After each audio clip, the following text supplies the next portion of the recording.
생명의 시간입니다. 우리 아침 예배로 하나님 앞에 함께 나가겠습니다. 오늘은 마태복음 24장 1절에서 14절까지의 말씀을 우리 함께 읽으시고 하나님 말씀을 나누겠습니다. 제24장. 예수께서 성전에서 나와서 가실 때 제자들이 성전 건물들을 가리켜 보이려고 나아오니 대답하여 이르시되, 너희가 이 모든 것을 보지 못하느냐? 내가 진실로 너희에게 이르노니 돌 하나도 돌 위에 남지 않고 다 무너뜨려지리라. 예수께서 감람산 위에 앉으셨을 때 제자들이 조용히 와서 이르되, 우리에게 이르소서, 어느 때에 이런 일이 있겠사오며 또 주의 임하심과 세상 끝에는 무슨 징조가 있사오리까? 너희가 사람의 미혹을 받지 않도록 주의하라. 많은 사람이 내 이름으로 와서 이르되 나는 그리스도라 하여 많은 사람을 미혹하리라. 난리와 난리 소문을 듣겠으나 너희는 삼가 두려워하지 말라. 이런 일이 있어야 하되 아직 끝은 아니니라. 민족이 민족을, 나라가 나라를 대적하여 일어나겠고 곳곳에 기근과 지진이 있으리니 이 모든 것은 재난의 시작이니라. 그때 사람들이 너희를 환난에 넘겨주겠으며 너희를 죽이리니 너희가 내 이름 때문에 모든 민족에게 미움을 받으리라. 그때 많은 사람이 실족하게 되어 서로 잡아주고 서로 미워하겠으며 거짓 선지자가 많이 일어나 많은 사람을 미혹하겠으며 불법이 성함으로 많은 사람의 사랑이 식어지리라. 그러나 끝까지 견디는 자는 구원을 얻으리라.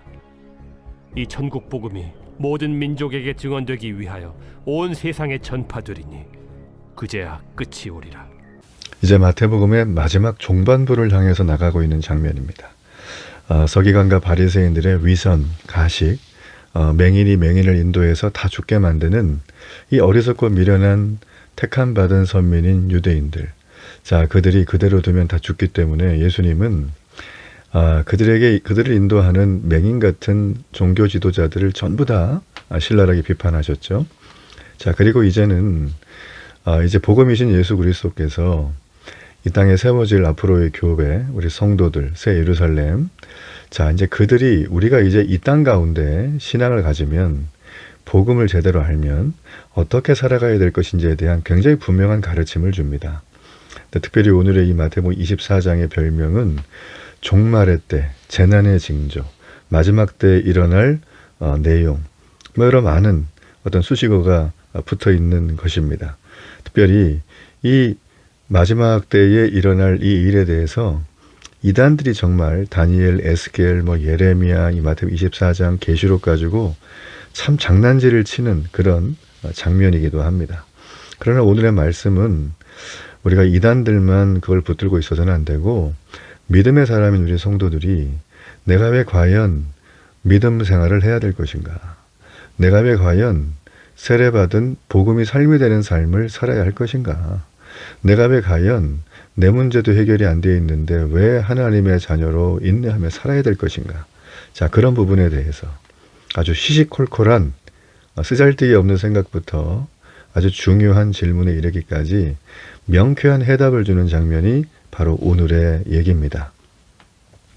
여러분, 참고로 말씀드리면 말씀을 더 알고 깊이 들어가서 삶으로 결단하고 행동하기를 원하는 순종, 이걸 가지고 하나님 말씀 앞에 나와야지 지적인 유의를 취한다거나 자신의 호기심만을 해결하고 하나님을 등한히 하고 신앙생활 하는 척해서는 여러분 오늘 여기 나와 있는 하나님의 자녀의 구원을 받지를 못합니다.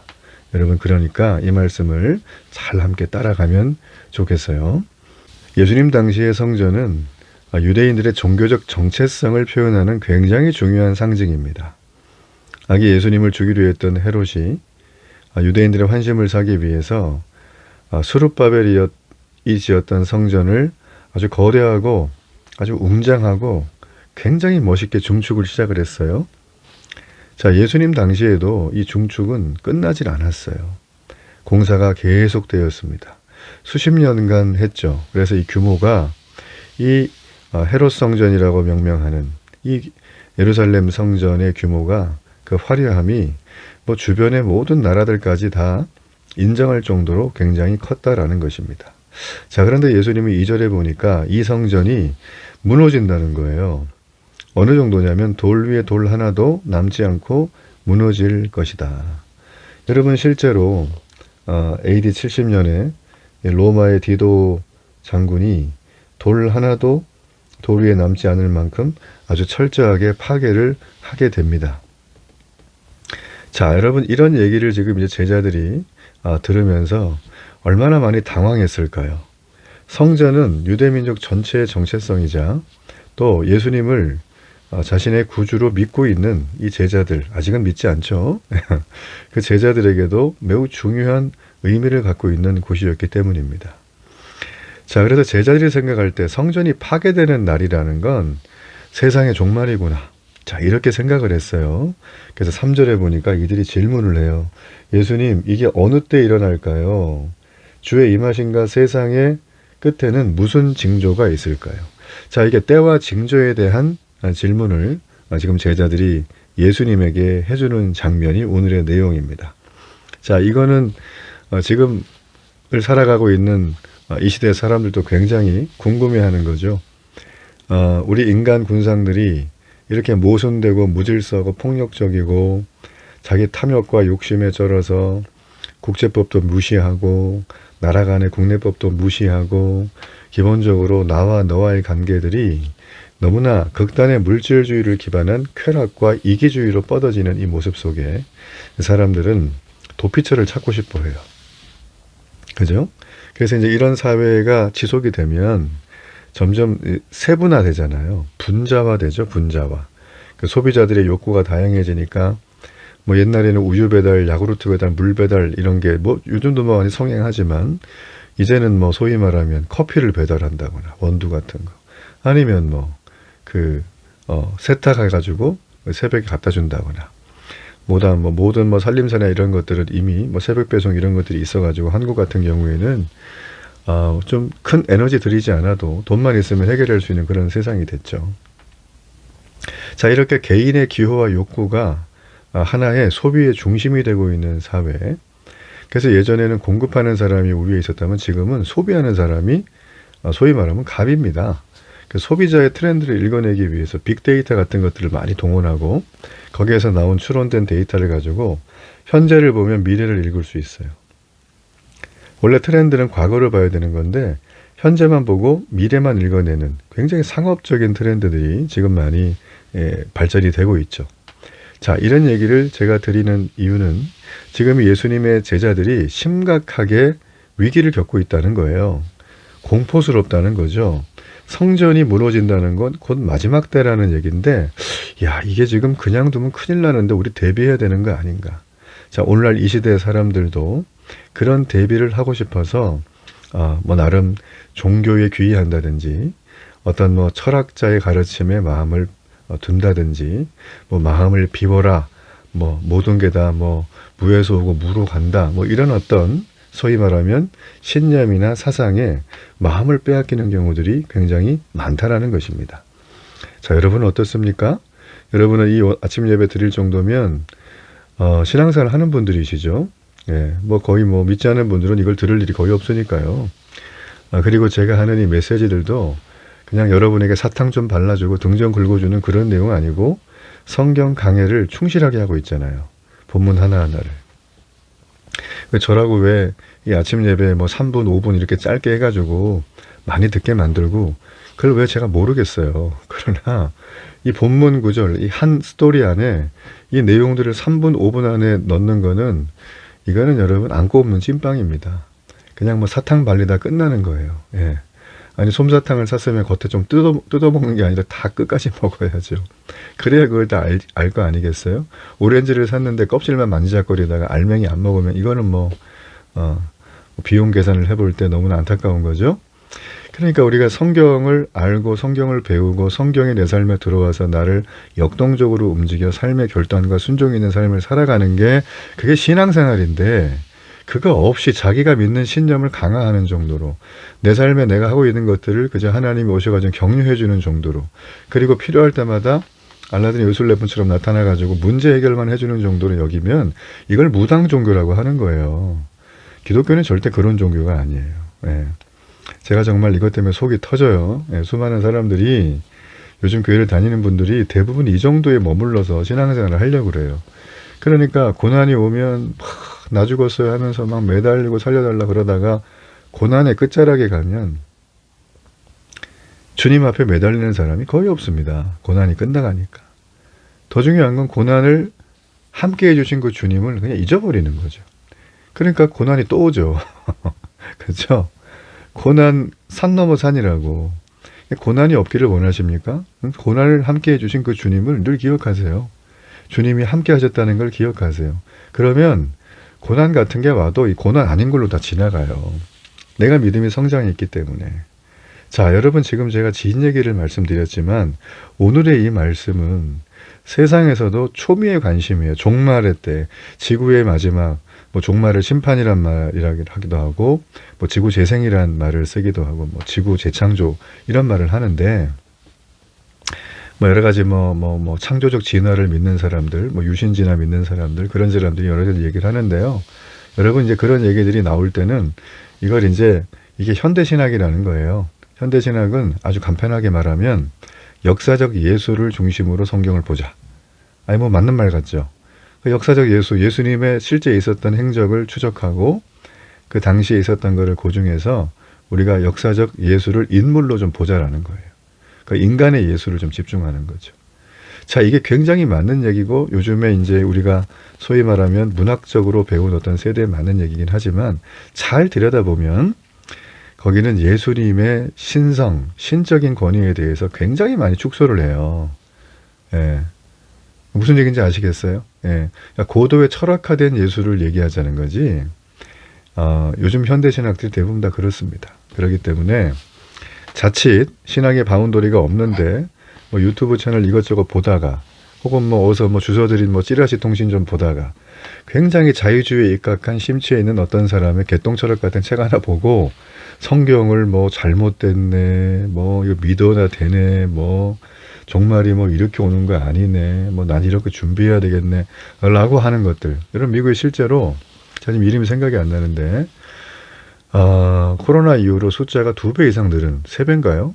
늘은 집단이 있어요. 그게 뭐냐면 지구가 테러, 전쟁, 기근, 재해, 뭐 자연재해 이런 것 때문에 갑자기 전기와 뭐 상하수도, 식량 공급이 안 된다. 그걸 위해서 우리가 방공호를 파자, 벙커를 만들고 비상 가방을 항상 준비해두고 뭐 10년치, 5년치 식량을 미리 준비해놓고.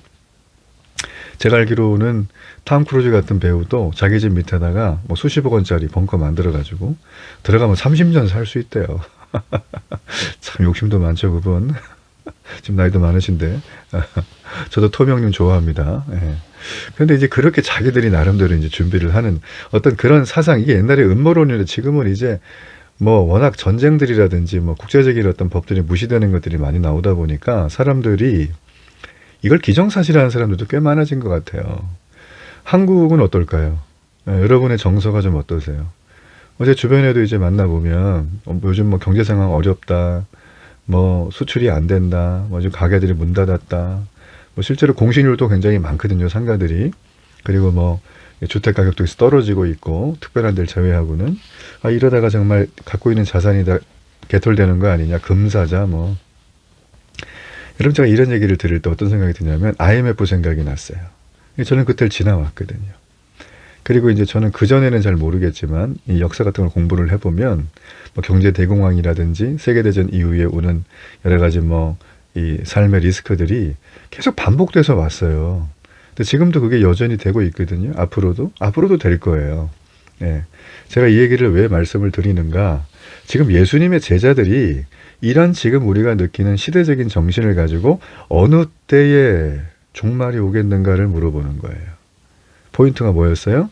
자기들이 알고 있었던 성전, 예루살렘 성전, 거룩한 성전이 다 파괴된다는 거는 종말을 자기들이 상징을 했던 거예요. 근데 예수님 오늘 얘기하신 얘기 쭉 들어보면 야, 그거 아니야. 그거 아니라는 거예요. 예. 그게 왜 아닌가?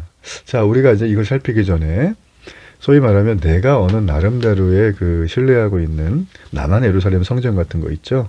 그리고 시대가 뭐 일반 사람들이 이건 지구 종말이다. 뭐 자연재해가 극심해지고 자연재해 물론 우리가 지구 온난화를 막아야 되고 전 국제적으로 준비를 해야 되는 거지만 그런 걸로 너무 호들갑 떨 필요가 없다라는 거예요. 왜 그러냐면 일단 나중에 가보면 알게 됩니다. 함께 좀 우리가 말씀을 좀 나눌게요. 오늘 서론이 굉장히 길었어요. 너무나 중요한 얘기이기 때문에. 자, 그러면 지금 중요한 거는 뭐냐면 일단 종말의 때 이건 주님이 말을 안 해주셨어요. 쭉 읽어보면. 근데 징조에 대해서는 말을 해주셨어요. 징조. 예, 징조가 과연 무엇인가. 자, 우리 4절부터 쭉 보세요. 쭉 보면은 여러분 성경을 좀 옆에 놓고 너희가 사람의 미혹을 받지 않도록 주의하라. 5절 많은 사람이 내 이름으로 와서 이르되 나는 그리스도라의 많은 사람을 미혹하리라라고 했어요. 자, 이 징조에 대한 제자들의 질문에 예수님이 먼저 거짓 그리스도를 조심하라 경고하시는 거예요.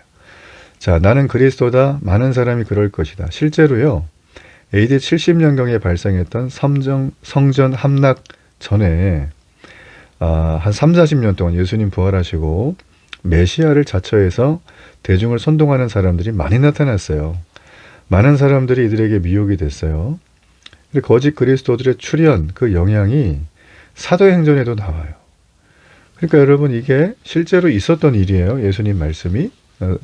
그리고 로마가 예루살렘 성전을 함락시켜버린 이유가 유대인들이 메시아를 자처한 자를 중심으로 결집을 했고 로마에 대항을 했기 때문이에요. 로마는 다 허용해 주지만 로마한테 대들면 무력으로 진압합니다. 다 죽여버리는 거죠. 자, 그래서 사라지게 된 거고요. 또 난리와 난리 소문을 들을 것이라고 6절에 말해요. 이 난리라는 거는 전쟁을 의미해요. 그러니까 난리 소문은 먼 곳에서 벌어지는 전쟁에 대한 소문을 의미합니다. 자, 이렇게 가깝고도 먼 곳에서 전쟁이 발발하겠지만 너네는 두려워하지 말라는 거예요. 왜냐하면 6절에 뭐라고 했어요? 이런 일이 있어야 하지만 아직 끝은 아니다. 아까 제가 말한 게 이제 이거죠. 계속적으로 경제 위기는 왔고 전쟁은 왔고 난리 소문이 있었죠. 그러나 끝이 아니에요. 이거는 예수님이 재림하기 전에 있어야 될 상황이에요. 그리고 이제 예수님의 성전이 함락 전에도 많이 발생을 했고 예수님의 재림으로 천국이 완전히 오기 전에는 악한 세상에서 발생할 수밖에 없는 그냥 필연적인 거예요. 이건 종말의 징조는 아니에요. 그리고 민족이 민족을 나라가 나라를 대적하고 일어나겠다. 이 얘기는 좀 전쟁을 좀 세부적으로 묘사한 건데 자, 성전 함락 3, 40년 전 사이의 상황과 굉장히 일치가 됩니다. 물론 기근과 지진은 성전 함락 이후에도 역사 속에 계속 발생해 왔기 때문에 종말의 징조 아니에요. 근데 이 모든 건 재난의 시작이에요. 이 중요한 거 8절 재난의 시작. 자, 이 재난이 무슨 얘기인가? 이게 호딘이라고 하는 원어인데 해산의 고통이에요. 자, 해산의 고통 뭐죠? 아이를 낳는 고통이죠. 얼마나 죽을 만큼 힘든 고통입니까? 20개월 동안 품었다가 그 아이를 또 출산을 할 때 엄마가 죽을 수도 있어요. 사실은 옛날에 많이 죽기도 했고요. 자, 이게 무슨 얘기냐면 재난은 해산의 고통이다. 예수님의 오심을 통해서 천국이 도래하기 시작을 했어요. 그런데 긴 해산의 고통을 거쳐서 예수님의 재림 때에 온전한 천국이 도래하면서 마무리가 된다.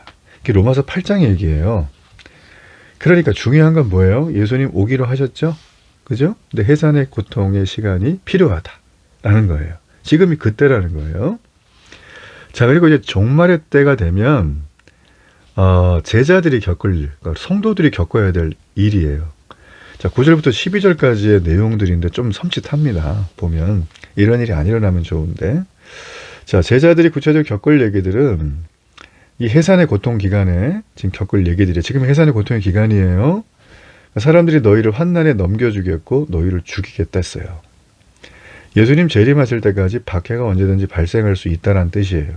실제로 우리가 알지 못하지만 저 인도라든지 뭐 파키스탄이나 이슬람권에서는 그냥 싫어하는 정도가 아니라 예수 믿는 사람들 뭐 직접 테러를 하고 죽이기도 하고 이런 일들이 비일비재하고요.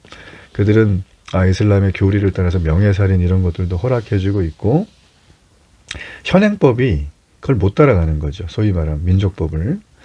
그런 것들 때문에 굉장히 복잡한 그런 시대를 살고 있고 또 그 안에 여러 많은 선교사님들과 믿음의 사람들이 큰 위기 가운데 있다는 걸 우리가 좀 알 필요가 있습니다.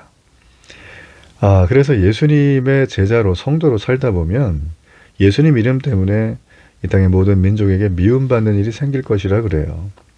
바울도요, 유대인과 이방인 모두에게 박해를 받았잖아요. 그리고 예수님을 믿고 따르는 자들에 대해서 박해가 이제 모든 민족 가운데 발생할 것이다. 저는 이 말씀이 요즘 실현되고 있다고 봅니다. 자, 그리고 제자들은 이런 외부적인 박해뿐만 아니라 내부적인 갈등, 큰 어려움을 겪습니다. 10절에 보니까 많은 사람이 실족하게 되고 서로 잡아주고 서로 미워하겠다 했어요. 자, 제자들 가운데 많은 사람이 박해로 인해서 제자의 길을 버린다는 거예요. 배신하고 미움에 빠지게 될 것이다. 여러분, 제가 자주 말하지만 교회를 분란을 일으키고 교회를 깨는 행동은 여러분 이거는 하나님 기뻐하는 게 아닙니다. 물론 그 교회의 리더십들이 혹은 어떤 큰 문제가 있어서 이거를 바로잡기 위해서 정식 절차를 가지고 교회가 충분히 기도하고 고민하면서 하나된 분위기에서 하는 거는 그건 옳은 일이에요. 여러분, 그렇지만 그 외의 어떤 책동들은 여러분 해서는 안 됩니다. 왜냐하면 지금 여기 나와 있잖아요. 그죠? 서로 잡아주고 서로 미워하겠다. 자, 이런 마음을 가지고 교회를 대하면 안 된다는 거죠. 자, 제자들 가운데 많은 사람들이 이 박해 때문에 소위 말하면 이제 배신하고 떠나고 서로 미워하고 이렇게 된다라는 거예요. 그리고 또 거짓 선지자들이 많이 일어나가지고 사람들을 미혹하고 또 제자의 길, 성도의 길을 신앙생활을 멈추게 만들 거예요. 그런 일들 많아요. 실제로 되게 많아요. 그래서 거짓 선지자들이 출현해서 이 악한 영향을 끼친다라는 것입니다. 자, 우리가 신약 성경에 많은 곳에 보면 고린도후서, 베드로후서 이런 거 보면 말 그대로 이렇게 그 악영향을 끼쳤던 내용들이 너무 많죠. 그런 것들이 좀 비일비재합니다. 자, 여러분, 그래서 우리가 이 예수님 이후에 이 사도 시대에도 또 교회사 2000년 역사 속에도 각종 이단의 가르침이 끊임없이 또 생겨났죠. 그러다 보니까 불법이 성하고 많은 사람이 사랑이 식어요. 이게 저는 굉장히 큰 문제라고 생각을 해요. 사실 여러분이 사랑이란 단어는 세상에서 이미 왜곡되고 더러워진 단어죠. 정상적인 사랑의 관계가 있을까 싶을 정도예요. 깨지지 말아야 될 부모 자식 간의 그 사랑, 그 천륜의 사랑 역시 드라마의 소재에서 이상적으로 그릴 뿐 실제적으로는 이 사랑 자체도 많이 흔들리는 걸 봅니다. 자, 이유가 왜 그런가? 불법이 성하기 때문이에요. 그러니까 이 모든 위의 내용들이 다 불법이에요. 그러니까 재난의 때에 이 마지막 징조는 바로 이렇게 불법이 성하며 사랑이 사라지는 시대라는 거죠. 이게 이제 계속 있어왔던 거예요. 자, 이런 어떤 일들이 예수님의 재림 전까지 언제든지 발생을 할 수 있기 때문에 자, 여기에 영향을 받지 말고 끝까지 견디는 자가 구원을 받는다는 것입니다. 자, 끝까지 견딘다는 게 무슨 말일까요? 자, 이게 무슨 얘기냐면 참고 자리를 지키란 뜻이에요. 그 사람이 구원을 받아 끝까지 견디는 자가. 이게 미래 시제인데요. 반드시 구원을 얻으리라는 불변의 약속이에요. 불변의 약속. 너무나 대단하죠? 이 불변의 약속을 지금 주님이 참고 견디는 자는 13절에 구원을 얻으리라. 이게 바로 성도의 견인이라고 하는 교리입니다. 자, 신약 성경에는 이 성도의 견인에 대해서 늘 말해요. 자, 그럼 이게 언제까지 가야 되는가? 이 천국 복음이 모든 민족에게 증언되기 위해서 온 세상에 전파된다. 즉 예수님의 지상 명령이 완수될 때 그제야 14절에 보면 끝이 올 것이다 라는 것입니다. 여러분, 그러므로 지금 기간은 축제하는 기간이 아니라, 그죠? 지금은 내 뜻대로 사는 기간이 아니라 인내하며 고난을 견디고 복음을 전파하는 삶을 살아가야 된다는 것입니다. 우리의 관심은 주님이 언제 오는가 이게 아니라 우리가 맡은 사명을 감당하는 거예요. 우리에게 맡겨진 영혼들을 구원하는 거예요. 그러니까 세상의 끝에 관심을 가질 필요가 없어요. 내 매일의 삶 속에 영적 전쟁을 감당하라는 가르침이에요. 오늘 여러분 그런 일들 굉장히 많으시잖아요. 그죠? 갈등이 많죠? 여러분 그럴 때 딱 끊어버리고 고민하지 말고 이거는 늘 있어 왔던 일이구나. 오늘도 사탄이 나를 책동하는구나 생각하고 마음을 다잡으십시오. 끝까지 견디는 자에게 구원이 있다고 말씀하셨어요. 여러분 그러므로 나의 삶에 있는 고난 크죠. 먹고 사는 문제 큽니다. 이거에 너무 매몰돼서 하나님의 큰 그림인 이 세상에 복음을 전하고 땅끝까지 이런 데 증인되는 그 삶, 그걸 도외시하면 고난이 늘 옵니다. 계속. 예. 그래서 여러분 시야를 열으세요. 주의 복음을 위해서 헌신하고 나가세요. 그렇게 될 때 하나님께서 여러분의 삶을 통하여 이 마지막 때에 하나님의 사명이 이루어지는 것을 볼 수가 있습니다. 오늘 긴 아침 예배 시간이었지만 유익하였을 거라고 저는 생각을 합니다. 여러분 늘 마지막을 생각하는 사람은 오늘을 낭비하지 않습니다. 제대로 삽니다. 그런 은혜가 우리에게 있기를 바랍니다. 결단의 기도를 드립니다. 살아계신 하나님, 재난의 딸을 묻지 말고 재난의 징조를 묻지 말고 오늘 이 복음을 삶으로 드러내며 사는 멋진 이 종말의 성도 되게 하소서. 예수님의 이름으로 기도합니다. 아멘.